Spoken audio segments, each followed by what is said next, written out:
আসসালামু আলাইকুম। চুলাটি হাতে পাওয়ার পরে আপনি চুলাটি কিভাবে সিলিন্ডারের সাথে বা লাইনের সাথে চুলাটি কিভাবে সংযোগ দেবেন, আজকে এই বিষয়টি আপনাদের মাঝে তুলে ধরবো। তারপরে নতুন চুলায় কালি পড়লে আপনি কি করবেন? যে ফার্স্ট টাইম এই চুলা নেওয়ার পরে দেখতেছেন চুলায় লাল আগুন ওঠে এবং কালি পড়ে। এক্ষেত্রে আপনার কি করার আছে? তারপরে বার্নারের দেখা গেছে এক সাইডে আগুন বেশি জ্বলে আর এক সাইডে কম করে জ্বলে বা সম্পূর্ণ জায়গায় আগুন পাইতেছে না। এই ক্ষেত্রে আপনি কি করবেন? ফার্স্ট টাইম চুলাটি হাতে পাওয়ার পর বা কিভাবে আগুন অ্যাডজাস্ট করবেন বা অক্সিজেনটা চুলার সাথে কিভাবে অ্যাডজাস্ট করবেন যাতে চুলায় কালি না পড়ে, চুলার বার্নারের সম্পূর্ণ জায়গায় আগুনটা পায়। তো ফার্স্ট টাইম আপনি এইভাবে তো আপনার একটা রেগুলেটর থাকবে, রেগুলেটর এক মাথা লাগানো, পাইপের এক মাথা রেগুলেটরে লাগানো থাকবে, আর এক মাথা চুলার এলবোর সাথে বা চুলার সাথে সংযোগ দেবেন। এখানে এখানে এলবো আছে, আপনি এই মাথাটা জাস্ট এই জায়গা লাগাই নেবেন।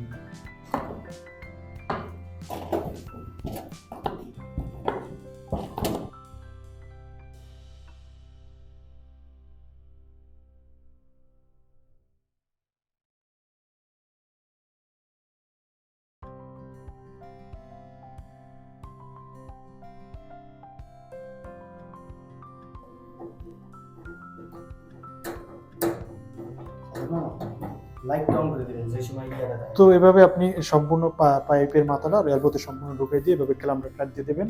তারপরে আপনি ক্যালামটা টাইট দেওয়ার পরে আপনি এই রেগুলেটরের মাথাটা, অনেকে কিন্তু এদিকে দেখো, অনেকে কিন্তু এই সিলিন্ডারে যে রেগুলেটরটা লাগাইবে বা লাইনটা দেবে এটাও দিতে পারে না। তো এই ক্ষেত্রে আপনি এইভাবে রেখে দেবেন, চাবিটা উপরের দিকে থাকবে, সিলিন্ডার মাথা দেওয়ার পরে চাবিটা আরো এইদিকে ঘুরে দেবেন। তখন আর রেগুলেটরটা চলবে না, তখন মনে করবেন যে এটা ঠিক আছে, তারপরে চলবে না। তো এই ক্ষেত্রে আপনার সিলিন্ডারের সাথে লাইনের এখন কিন্তু সিলিন্ডারের সাথে চুলার গ্যাসের সংযোগটা আছে, হ্যাঁ, গ্যাস সিলিন্ডার থেকে চুলা পর্যন্ত পাস করতেছে। তো পাস করার ক্ষেত্রে এখন কিন্তু সিলিন্ডারের লাইনের গ্যাসটা আছে, হ্যাঁ।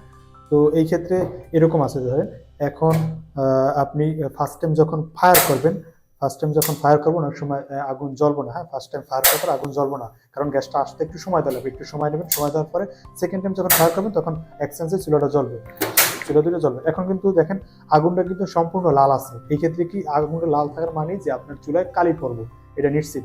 তো এই ক্ষেত্রে কিন্তু চুলা নতুন, যে এখন কি আপনি দিলে কোনো কিছু রান্না করলে চুলা পাতিলে কালি পড়বো। তো এই ক্ষেত্রে আপনার কি করার আছে?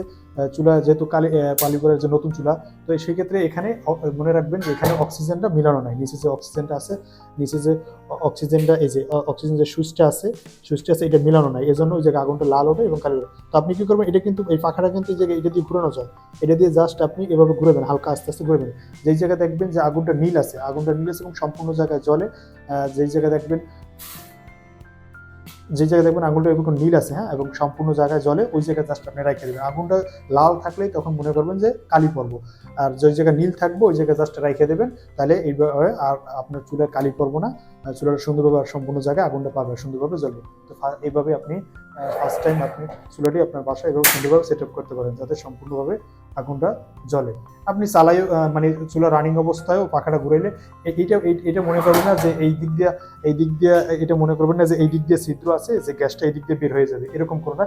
গ্যাসটা জাস্ট এটা জাস্ট অক্সিজেনটা নেওয়ার জন্য, হ্যাঁ, এটা জাস্ট অক্সিজেনটা সুন্দরভাবে পাওয়ার জন্য এই ছিদ্র দুইটা দেওয়া, এই ছিদ্র দুইটা মানে অক্সিজেন যাতে অ্যাডজাস্ট হয় এর জন্য, মানে আপনার ওইটা দেওয়া। আপনি চুলা রান করা অবস্থা, চলা অবস্থাও ওইটা মিলিয়ে নিতে পারবেন। আর যদি বলেন যে না ভাই আমার ভয় করতেছে, তো আপনি চুলা অফ করেও এটা অ্যাডজাস্ট করে নিতে পারেন আস্তে। তো ফার্স্ট টাইম চুলা এই ক্ষেত্রে আপনি সুন্দরভাবে সেট আপ করতে পারেন যাতে চুলায় কোনো কালি না পড়ে এবং চুলার বার্নারটা সম্পূর্ণ জায়গায়, আগুনটা যাতে সম্পূর্ণ জায়গায় চুলার বার্নারে পায়।